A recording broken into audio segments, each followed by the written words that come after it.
So after understanding, the hierarchy of courts and integrated and other systems, and later know the judges, how they're appointed, what are their qualifications, what is their term to the office.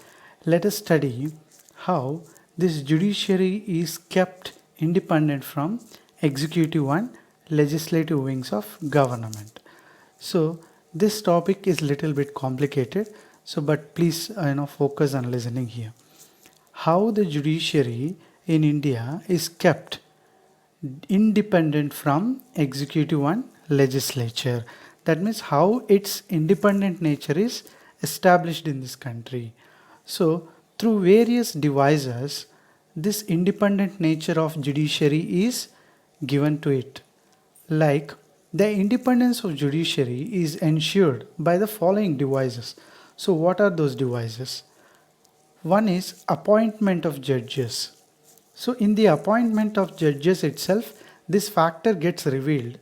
So what factor? The factor is the judiciary is existing independent of legislative and executive.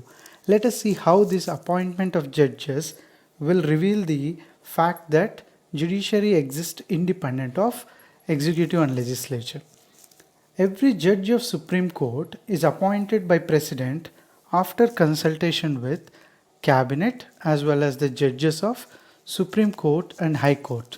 Thus, the judiciary and executive are involved in the appointment of judges. See, by reading this point, you may get confused because we have read in our previous slide that there is no role for executive and legislature in the appointment of judges. But here, contradicting to that, there is another point in your textbook saying that every judge before their appointment, the president, the president will consult the cabinet as well as judges of Supreme Court. So here, cabinet came into place again. So when such contradiction existed, I have just referred the original constitutional book of India. So you can just see in the side of the slide, to your right side of the slide, I have just quoted the original phrases of the Constitution of India. So under Article 124, it says that there shall be a Supreme Court of India consisting of Chief Justice and his how many judges should be there and all. That information is there in the first point. And later in the second point, it is very clearly mentioned that every judge of the Supreme Court shall be appointed by President under his hand and seal after consultation with such of the judges of Supreme Court and High Court. So here in the original phrases of Constitution, when they were drafted or when they were framed, there is no mention of cabinet. But in your textbook, there is mention of the president's consultation of cabinet. So maybe you can understand this in this way. Once the Supreme Court collegium gives a selected candidate's name, then what happens is it will be sent to the cabinet where Union Law Ministry will be there, and through this ministry it will reach to President. This is just the meaning of consultation of cabinet. That doesn't mean that the cabinet will involve in the selection of the judges.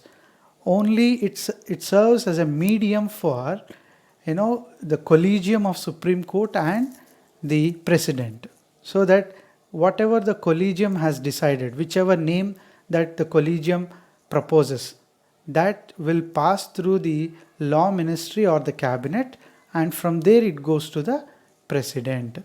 So I'm even referring the original phrases of Constitution of India here, and there is a contradiction in this appointment of judges where it is mentioned that the President after consultation with cabinet appoints the judges. So here consultation means just it passes through that cabinet, and later it will be given to President for issuing of orders. And here the appointment of judges is made by President, and President is executive head. You may get doubt that here executive is involved in the appointment of judges. How can you say that the judiciary is independent of president? See, the answer is the president is not in, the president can never influence the judicial bodies. Only he is a ceremonial head who can just sign and issue orders. So in that connection, he is only an appointee of judges, not an influencer of judiciary. Hence, we can say that the executive head called president in no way will be responsible for, removing the independence of judiciary or interfering with the independence of judiciary. He will just appoint the judges. That doesn't mean that he is taking away the independent nature of the judges through his appointment. And even if you take the removal of judges, here the judges cannot be removed from their office by any authority by simple procedure, as we have discussed, through a parliamentary impeachment motion under the misbehavior or misconduct or incapacity of the Supreme Court judge. They will be removed through a very elaborate process. And even then, the parliamentary system will have to pass a resolution with 2/3 majority. So again, you may get doubt that here parliament, both houses are involved in the removal of judges. Then how can the judiciary exist independent? No. The thing is, the removal process is made so complicated that the legislature cannot influence or cannot, show its authority to remove judges whoever is not listening to them. In appointment, they have no role finally. In removal also, the legislature or the parliament have to follow a very complicated process of impeachment so that it does not become easy for them to remove a judge who is not listening or who is not favorable to them. So indirectly, the parliament is kept away from influencing these judicial bodies. So thus, from legislature and executive, by appointment and removal of judges, the judiciary is kept independent. So in continuing to understand about the, how judiciary is, kept independent. So we have finished the appointment of judges and removal of judges and how, it enables judiciary to be independent. Now let us see the another factors. The security of tenure. A judge can remain in office till he has attained the age of 65 years. So here a Supreme Court judge can, perform his duties as a judge in the office till he reaches the age of 65 years. With no other reason, the judge cannot be, except this misbehavior or incapacity, with no other reason, the judges can be removed. They have a very safe, professional life period of 65, life period of till they reach 65 years. So it is a very elaborate time so that the judges can function without, fear of, getting retired early. And unless the president removes them on the ground of proved misbehavior or incapacity, any judge of Supreme Court can continue till they reach the age of 65 years. And 65 is the retirement age of the judges, which is a very strong factor that enables judiciary to function more independently. And security of their salaries and service conditions. If you look at the salaries and allowances, etc. of the judges, they cannot be changed to their disadvantage. That means generally the salaries and service, they will be decided by the parliament, and once they are decided, they cannot be reduced or they cannot be taken, they cannot be reduced in such a way that it causes disadvantage or inconvenience to the judges, and the parliament cannot do it very easily. So even though the parliament decides the salaries of judges, it cannot alter the salaries and allowances of the judges so easily. And this judges' salaries and all are not paid by the parliamentary things, but it is paid by a constitutional body called Consolidated Fund of India, where all the savings which the governments get through state governments, the central government, it earns income from various state governments in the form of taxes and all, that will be stored in Consolidated Fund of India. the salaries of all the judges and their allowances can be directly drawn from consolidated fund of India, so that the parliament cannot influence this kind of reduction in salaries and other things as per its convenience. So it has made secured payment of salaries. Consolidated fund of India, provision, the salaries are drawn from consolidated fund of India, so that the parliament cannot alter as to the disadvantage of the judges. And freedom to announce decisions and decrees. The judges are free to announce their decisions and decrees in the court chambers whenever the judges hear a case, and when they are about to give a judgment, the judgments given by them will be done with very free mind. That is, the freedom to give judgments. Let the case may belong to a common man, or it may belong to the highest authority in the country. The judges should not have any fear in giving such judgment. And so while giving such judgments, there are decisions, they cannot be questioned. Nobody can be can question, like why they have given such decision. And as they are doing their duty, the judges also to be protected by the governments, because as part of their duty, they may have to, give decisions which are very sensitive and which are not liked by certain very powerful groups in the country. So during such situations, if the judges are afraid, or if they get fear of such influential bodies, then they may not deliver very proper justice. So to make that decisions to be given very freely and without any fear, the governments are directed by constitution to provide safety and security to judges, even to the level of personal security and safety, with all measures should be taken by the governments. And punishment for contempt of court. See, any decision given by court, if any outsider or if any of the other members tries to comment or tries to go against the decisions of the court, then the Supreme Court or any court can directly take such issues as violation of court decision, and they can even issue arrest warrants. So you can look at the clipping, which I have given in the slide, where the Supreme Court have issued arrest warrant against a High Court judge, because the High Court judge went against the judgment given by a Supreme Court Chief Justice, and he has to face contempt of court even there. Even the judges are not, they're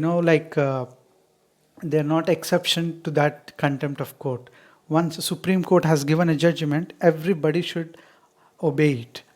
So that paper clipping, just for your reference, I have given. Generally, if any outside agencies like media or any politicians, if they try to comment on the judgments passed by the court, or if they try to criticize the decisions made by court, then Supreme Court or any High Court, or what they'll do is they will consider this kind of criticism as contempt of court directly, and they may issue arrest warrant against such agencies or people. So this also will reveal that the security of tenure, the salaries, the freedom to announce decisions, punishment for criticizing the decisions, all such things will strengthen the institution of judiciary to function more independently. So the Supreme Court has full control over its procedure of work and establishment, or the judiciary has full control over its procedure of work. That means how the work should be done within the courts. Suppose if a person has to get transfer from his case from one court to another court, the procedures and the ways and means are decided by the courts itself, and the Supreme Court is free to decide its own procedures of work. Suppose if any case come to Supreme Court, to which bench of Supreme Court it should be transferred, all such procedure is decided by the Supreme Court itself. No outside agency is allowed to decide the procedures of work in the judicial or in the judiciary. so that it is free from the influence of outside agency. So the conditions of working there, how they should work, how when they petitions are allowed in a different way, which bench of a Supreme Court can take up a particular case, everything. You take anything, suppose you take the proceedings of the house are done in a very secret manner, they are not revealed to the media and other things, how the judgments will be passed and all. It's all no official procedure. All such procedures are decided by the courts itself. The Supreme Court at the highest level, it decides itself. I mean, no, it decides the procedure of work to all other courts also. So having decision making power about its own procedure is a strong factor of the independent existence of judiciary, and no discussion in the legislature on the conduct of judges. So in any way, in any house of the parliament or in any legislative body, no legislative member should comment or should start a discussion about any judge of the Supreme Court or any other court, and they should not mention about their conduct or about the discharge of their duties, except when there is a impeachment motion. Except when there is an impeachment motion of a judge, in no other times the legislative members of any house of the parliament are not allowed to start a discussion or to talk about the particular judge or to talk about the decision made by a judge. They were not allowed. If they do such things, it comes under contempt of court. So the legislative bodies have to strictly maintain this provision, so that the judiciary can exist independent and it cannot be influenced by the outside agencies like legislature. And prohibition of practice after retirement. Once the judges finish their time of tenure, which is 65 years, then they will get retired. And even after their retirement, they will be given a very good amount as pension, so that it meets all the needs more than their needs. A very handsome pension is paid to all the judges who have retired. And once they retire, they were not allowed to practice again as lawyers, as again as advocates. They were not allowed, because if the judges are not obliged during their tenure as, what happens if they are allowed again as to practice? They may try to influence their colleagues, because their colleagues will become, the next judges in the courts. And once these retired judges come back for their practice, then what happens? They may try to influence their friends, and also to the judgments which they have passed already. They may also, once they start practicing as advocates, they may try to go against them, and they have to obey those orders which they have given earlier. And once they have given, once they are retired, it doesn't mean that they are not related to the judgments they have passed.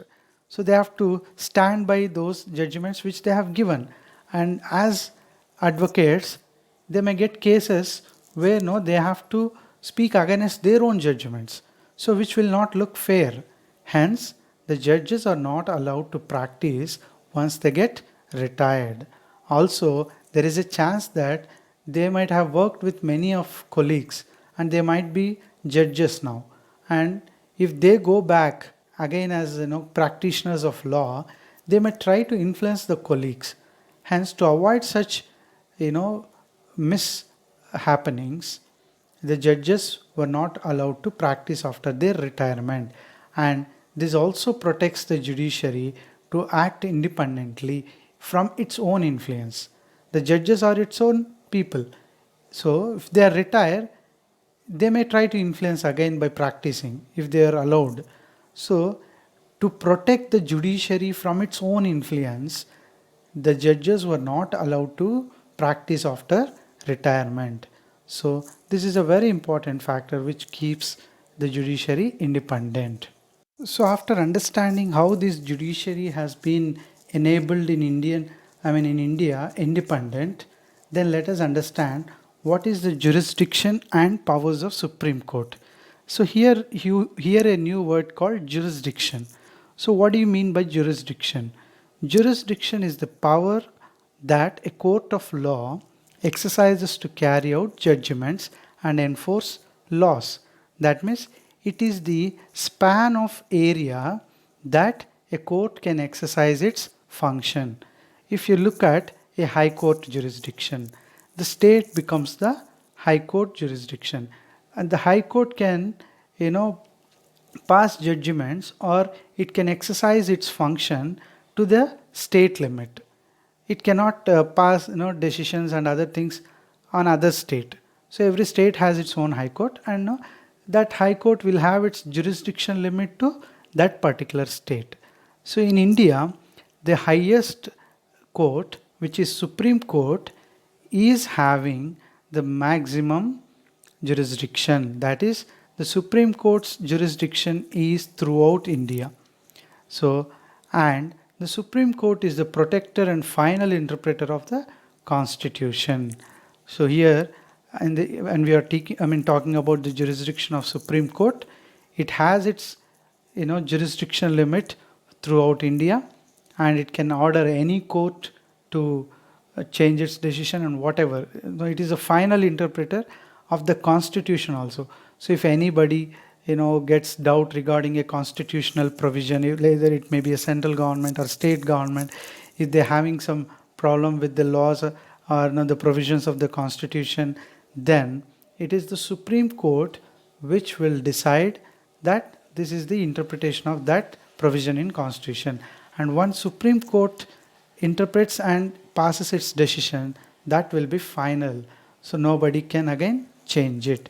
So, and also along with the jurisdiction is of different types for Supreme Court, like it has original jurisdiction, appellate jurisdiction, and advisory jurisdiction.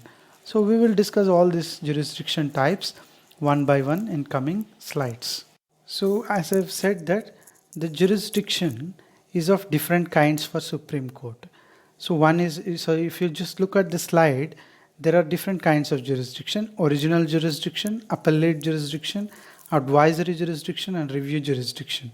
So here, original jurisdiction, what do you mean by original jurisdiction? I'm just giving you an overview. I'm not going in depth here, because later I'll be talking about in depth of each and every jurisdiction. The original jurisdiction can be covered under any problem, any disputes between state and central governments, and also if there are fundamental rights issues and all, they can be directly taken to Supreme Court. So if any problem comes between central and state government, it becomes a original jurisdiction topic. And also if any case comes regarding fundamental rights, then that can be directly taken to Supreme Court. For the very first time, the Supreme Court can hear itself. The Supreme Court can directly take up such cases. No need for passing through some intermediate courts. They can be directly filed in the Supreme Court, with respect to fundamental rights and problems between central and state governments. And if you talk about appellate jurisdiction, this appellate is nothing but in the form of appeals. Several cases comes to Supreme Court. So civil cases maybe they can go to Supreme Court through the form of appeal. Appeal means just by a request. So criminal cases can be appealed from lower courts. If any constitutional cases are there, they can also be, if the lower courts get doubt that whether this case is constitutionally to be dealt by Supreme Court, they can just appeal to Supreme Court to deal about such cases. And special leave to appeal. If no other lower court is allowing somebody to challenge a case in Supreme Court, then the Supreme Court comes to the rescue of the person. It allows through a special provision to directly meet the Supreme Court. And advisory. So advisory jurisdiction, generally the Supreme Court generally advises President on the issues of constitutional matters. And review jurisdiction, like if any laws are made by Parliament, then such laws can be interpreted by the Supreme Court, and it can even change them. So it can review the laws made by the Parliament, and it can ask them to change. So these are the kinds of jurisdiction which are under the Supreme Court. So let us see one by one in depth. So under the kinds of jurisdiction, let us study the original jurisdiction of Supreme Court of India. So what do you mean by original jurisdiction? Why it is called original? Because it is the power of Supreme Court to hear and determine a dispute in the first instance. That means the very beginning of the case is started with Supreme Court only. These cases will not arise from any lower courts.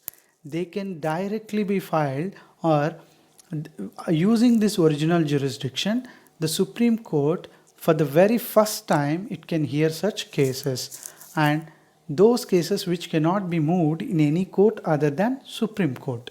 So these kind of cases can be directly filed in Supreme Court, and Supreme Court also takes such cases through the jurisdiction power of original jurisdiction.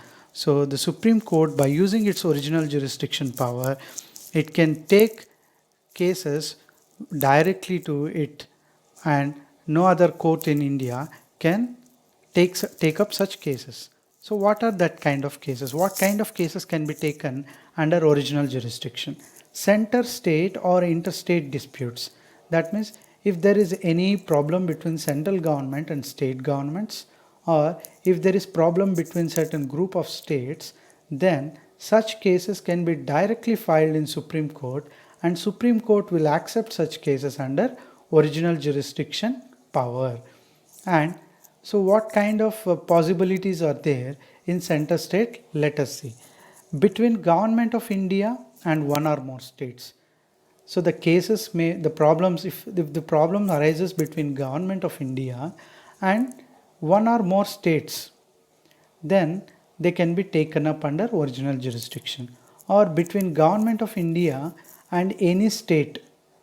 Okay, between Government of India, one or more states, between Government of India or any other group of states. On one side Government of India will be there, on the other side another group of states will be there. So they might have some problem. At this situation also, this can be taken to original jurisdiction form and can be filed in Supreme Court. Or between two or more states. If there is any problem between two or more states, they can directly approach Supreme Court, and Supreme Court will consider it as a original jurisdictionary case, and it will accept them. But in accepting such cases related to central and state governments disputes or problems, there are some exceptions which Supreme Court will follow. What are those exceptions? The jurisdiction shall not extend to a dispute arising out of a treaty or agreement which is in operation. For example, if there is an already agreement between central and state government, they both have agreed and they might have been following those agreement, and suddenly the problem arises between central and state based on the agreement they have made, and the Supreme Court will not accept such cases immediately, because already the agreement is in operation between central and state government. So it cannot take up such cases which is already having legal sanctions. Already the central and state government were agreed to a certain terms and they were following that agreement. But in coming days, who knows, they got a problem after a few days, then they cannot directly go to Supreme Court. First they are allowed to deal in their own state high courts, and later it will be taken to Supreme Court. So exceptions are followed. First exception is, if any agreement or treaty which is already in function or operation, such situations, Supreme Court will not consider them under original jurisdiction. They have to be first taken to their local courts, and later they have to come to Supreme Court if it is not solved. In certain other matters such as interstate water disputes and matters refers to Finance Commission. That means if any two states is having no problem in sharing of river waters, then such cases cannot be directly taken to Supreme Court, because there are tribunals. Suppose if you take Telangana and Andhra Pradesh, they have some dispute over Krishna water. So what they'll do, they'll give it to Krishna Water Tribunal. So tribunals are they're special kind of courts which will specifically deal these issues. So in water disputes and other areas, these cases cannot be taken directly to Supreme Court. they will be taken to tribunals. If they are not happy with the decisions of the tribunal, then they can go to Supreme Court at the end. So in cases of water matters and finance commission issues, they cannot, nobody, no state or no central government can directly reach the Supreme Court. And adjustment of certain expenses and pensions between union and states. So the financial division between central and state, they cannot directly go to Supreme Court. So there, with these three exceptions, all other things with related to center and state governments, they will be considered under original jurisdiction of Supreme Court, and they can be filed directly in Supreme Court of India, so that this original jurisdiction will protect the federalism in India. So in the original jurisdiction of the Supreme Court, protection of fundamental rights is also an important thing. So when do you think the Supreme Court will use its original jurisdiction? In case if the fundamental rights of individuals are violated by any laws or any means, then to protect these fundamental rights, the Supreme Court will accept any case, so that by issuing writs, WRITS writs, like habeas corpus, mandamus, there are many such writs, right? These are the writs which are issued by Supreme Court for the safeguard of fundamental rights. And any citizen in this country, if they feel that their fundamental rights are violated, and they can directly approach to the Supreme Court. Hence, the protection of fundamental rights comes under the original jurisdiction of Supreme Court. So no need to wait for them to go lower court and then to another higher court and from there to Supreme Court. If their fundamental rights are really violated by any institution in India, they can directly file a case and they can get their rights enforced by Supreme Court in the form of writs. Thus Supreme Court protects the fundamental rights by using its original jurisdiction. And transfer of cases from lower courts under Article 139A, which is generally which was added to Constitution by 44th Amendment in 1978. The Supreme Court may transfer to itself cases from one or more high courts if these involve questions of law or cases of great importance. Let me simplify this. Under its original jurisdiction power, the Supreme Court can take up any case which is going on in any other high court of India directly to itself. If there is a case going on in any particular high court, then the Supreme Court may order that high court to transfer the case to Supreme Court. It has that power. It is given to it by 44th Amendment to Constitution, so that the Supreme Court can directly take any case which is running in any high court in India to its own consideration. So when do you think Supreme Court will take cases from high courts like that? Only when when such cases going on involves question of law. That means if that case is filed and it is having some interpretation with Constitution, or the case is of so much importance. Suppose I'll explain you with some simple example. Like when Ayodhya incident happened, what happened, it happened in Uttar Pradesh. And if it is dealt in Uttar Pradesh, if it is dealt in High Court of Uttar Pradesh, and this issue has been national wide, it is having a big impact. It relates to both Hindu Muslim sensitive issues and all. At these situations, the Supreme Court may ask the Uttar Pradesh High Court to transfer the case to Supreme Court, so that it will deal that case in a more broad manner. And generally if that case is very important, national importance, if that case is having, then it can ask the lower court to transfer the case to Supreme Court. Otherwise, if the law made by Parliament comes under a question for that case, then Supreme Court will ask the high courts to transfer the case to itself or Supreme Court. And the Supreme Court may also transfer cases from one high court to other cases in the interest of justice. Suppose if one high court is dealing about a particular case, and if the Supreme Court feels that that case should not be dealt by that area high court, it should be dealt with some other high court. I mean, generally the cases will be filed in respective high courts only, but due to the protection of due to the intention of having more transparent justice, if they feel that if that state high court is involved, then it may influence that, I mean, it may be favorable to that particular state, then during such situations the Supreme Court may direct that high court to transfer the case to another high court in the interest of justice. Not that it will do wantedly, but in the interest of justice, more fair and free justice, they will ask them to transfer the cases. So one is during a question of law, and if it is a very important case, the Supreme Court will ask the case to be transferred. And the other type is if there is, if in the interest of justice, it may ask the case to be transferred from one high court to another high court. And interpretation of the Constitution.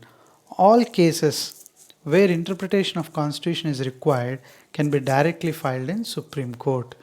That is, if any case needs constitutional interpretation, then during such situations they can be directly filed in Supreme Court of India. And to such things Supreme Court has the power to handle.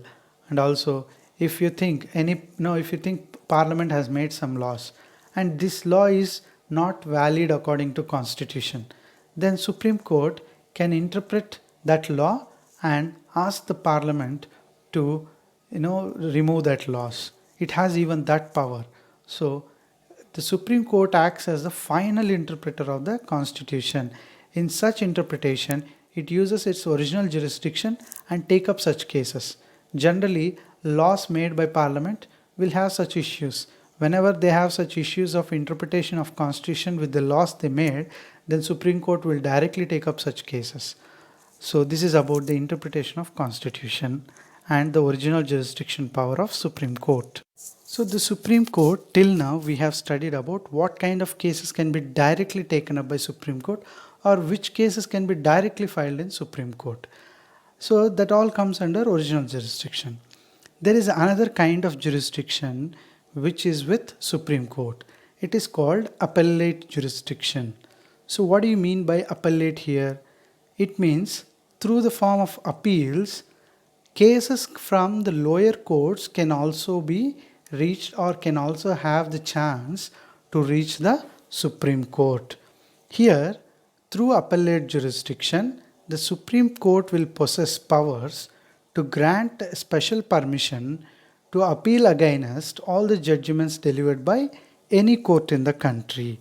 So through appellate jurisdiction, the Supreme Court will give powers to people who have filed cases if they feel that they have not satisfied with the judgments of the lower courts in anywhere in the country, then they can appeal to the Supreme Court and they can get judgment. So here the Supreme Court will provide such special permission to all people, and through this appellate jurisdiction it can hear any appeal made by people regarding the judgments of any court in the country. So in such cases, the Supreme Court, it may ask the lower court to change its decision, or it may also reduce the decision given by court if it is a punishment. And the Supreme Court is the final court of appeal. For example, if a person filed a case in district court, then from district court he will go to high court because he is not happy with the decision of the district court. And once it reaches to high court, there also he feels the judgment is not favorable to him and he is unhappy with the judgment. Then what he can do? He can go for Supreme Court through the form of appeal. So here, through a request, he can go to next level of court. And the highest court that anybody can go in this country is Supreme Court. And if Supreme Court once passes the decision, that is final. What happens if somebody goes to Supreme Court in the form of appeal? Then the Supreme Court may even change the lower court's decision. and also it may ask to reduce the punishments given by lower courts. The Supreme Court has full power to alter the decisions made by lower courts when they are received in the form of appeals to it. And an appeal lies to Supreme Court from any judgment or final order of a high court in India. Usually from district courts they won't go, but from high courts many appeals will come to Supreme Court. Okay, so generally Supreme Court hears this appeals and all from high courts of various states, and this appellate jurisdiction is extended to constitutional, civil and criminal cases. It may be related to constitutional cases. They can be appealed to Supreme Court. It may be a civil case. It can be taken as an appeal to Supreme Court.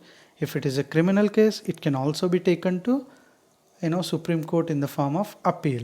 So the highest appealing court in India is the Supreme Court. So this is about the appellate jurisdiction. So in terms of constitutional cases, how the appellate jurisdiction works. So irrespective of the nature, if the High Court issue, see here why I am speaking about High Court, because from here it goes as an appeal to Supreme Court. So the case will be transferred in the form of an appeal. The person who has filed a case will take it in the form of appeal to next level court, which is Supreme Court.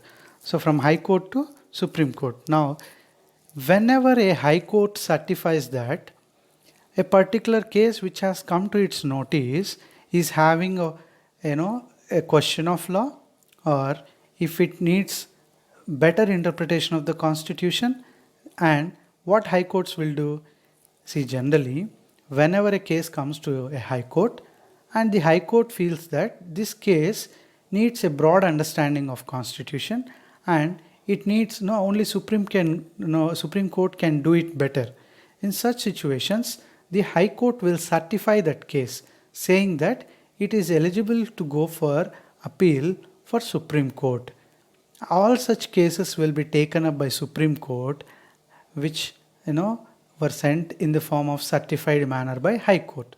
If the High Court certifies and sends the case saying that this case needs a constitutional interpretation, then the Supreme Court will take up such case in the form of appellate jurisdiction. Through its appellate jurisdiction power, Supreme Court will accept such High Court's certified cases. If the High Court does not certify, then there will be no chance for the petitioner to go to Supreme Court, right? So in such situations, even though the High Court is not certified, through the form of special leave petition, that person can directly take the case to the Supreme Court. So here, suppose a person files a case, and if High Court accepts that it has constitutional interpretation, and if it certifies, well and good, it will directly go to Supreme Court in the form of appeal. If the High Court does not certify, due to various reasons, it will say it does not certify. During such situations, that doesn't mean that that case will end up there only. Even during such situations where High Court has not certified, the person who has filed the case can take it to Supreme Court saying that my case needs a constitutional interpretation and Supreme Court can do it better. So through special leave petition, a person will be allowed to file such cases which involves constitutional interpretations. You can see one such slide now where the Supreme Court of India has, it is a certificate of where it is issued, which it has received from High Court. And if we talk about civil cases, what are civil cases?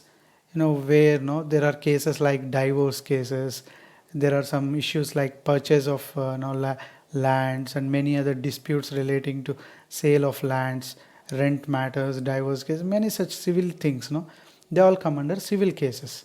And appeals in civil cases also comes to Supreme Court in two ways. If a person files that under civil, suppose if a person has some dispute over his land and he filed a case in High Court, and he's not, then what happens? He is not happy with High Court's judgment. Then that case from High Court can reach Supreme Court in the form of appeal, and it should be done by that petitioner. In such cases of civil type, the High Court also certifies. If the case feels that substantial case of law need to be interpreted, if that suppose based on a land issue, a person wants to go to Supreme Court, and High Court also feels that yes, the laws made by parliaments needs to be interpreted here, because that law is very complicated, and it needs to be interpreted with the case which it received. Then during such situations, the High Court can certify that case and it can send. And also, whenever such a civil case comes to High Court, and if that case is having, if High Court feels that this case can be dealt with by Supreme Court in a more efficient manner, then the High Court will certify and it will send. The High Court will certify in two situations. If it feels that the civil case which it received is having the laws to be interpreted, then it will send it to Supreme Court. It will allow by certifying that case. And in other case where it certifies is, if it feels that that particular civil case which has come to it can only be dealt by Supreme Court, during such situations also High Court will certify such civil case and it will send. If the High Court is not certifying due to various reasons, then, or if the High Court refuses to give a certificate, the Supreme Court will give special leave petition for the person to directly come to Supreme Court in the form of appeal. If High Court certifies, it's well and good. If High Court is not certifying, then through special leave petition, the person can appeal to Supreme Court. So appellate jurisdiction in terms of constitutional cases, with certification, without certification. Appellate jurisdiction in terms of civil cases, with certificate and without certificate, we have just now covered. Now let us see criminal cases. Even with the case of, with the criminal cases, two types of appeals is possible. Cases with certificate of High Court, cases without the certificate of High Court. And see, in what situations generally the certificate of High Court is not necessary and it can go directly as appeal to Supreme Court. Let us see that now. When a High Court has reversed the judgment of acquittal given by lower court and punished the accused with a death sentence. Suppose a criminal case has come to High Court and this criminal case has been taken up by High Court from lower court, and the lower court has already released the person as acquittal. That means the lower court has released the person as non-guilty. That means he is not related to that crime, so he is left free. But when such case is when such case reaches to High Court, the High Court has cancelled such order of lower court, and not only cancelling the order, the High Court has given death punishment for such a person. In such situation, the High Court will never certify, and the person who received death sentence can now directly appeal to Supreme Court. No need for certification of High Court again, because, so I'll repeat again, during a case, certificate of High Court is not necessary. When do you think it is not necessary and still it can go as appeal? The High Court will get a case from lower court and it is a criminal case. When such criminal case is received to High Court and the person who got released by lower court, the lower court has given a decision that the person is not involved in crime and he is set free now. And somebody has filed a case in High Court now saying that the lower court have given a judgment and they don't like the judgment. Now High Court will receive that case. Once it received that criminal case, High Court has reversed the order of lower court. And what it did, it has made that it has given death sentence to that person who was once acquitted. That means once he was referred as a person who was not involved in crime, and later High Court has called him a criminal and it has issued death sentence. In such situations, no need for certification of High Court.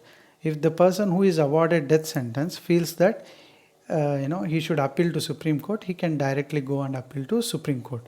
No need to wait for certification of High Court. And there is another situation where the High Court will not issue certificate. This is with reference to criminal case. A criminal case which is withdrawn by High Court from a subordinate court and sentenced the accused to death. So here, what happened?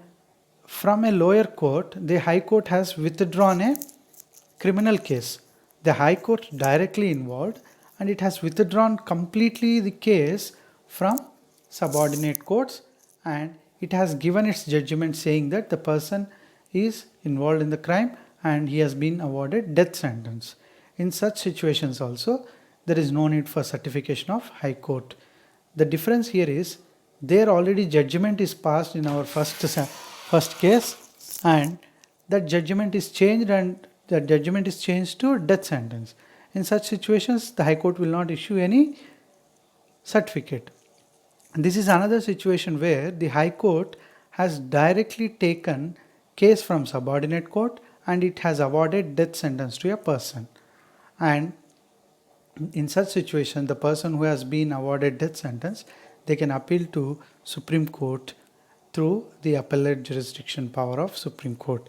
And in all other criminal cases where the cases were not went like from the lower courts, then if High Court certifies them and know that there is a substantial point of law in that criminal case, or a constitution is to be interpreted regarding that criminal case, the High Court will generally certify such criminal cases, and they can the persons can appeal to Supreme Court, and the Supreme Court will definitely look into that matter. Only when the cases are directly taken up by High Court and converted them into death sentence, they will not be certified. Still they can go to Supreme Court in the form of appeal. But if High Court will certify only when that criminal case needs to be interpreted with constitution, or if that criminal case had a point of clarification of laws of parliament, then they will be definitely certified by High Courts, and the petitioners can appeal to Supreme Court for final appeal.